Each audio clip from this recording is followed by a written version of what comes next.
In front of me is Cubot King Kong Mini free, and today I would like to show you how you can disable Google Passwords Autofill.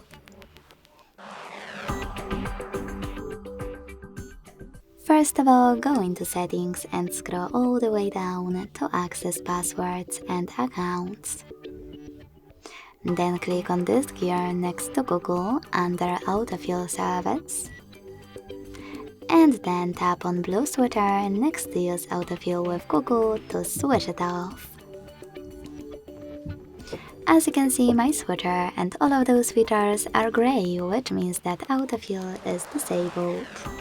To enable it, tap on the same sweater again. Thanks so much for watching. If you enjoyed this video, leave a like, comment and subscribe. Bye!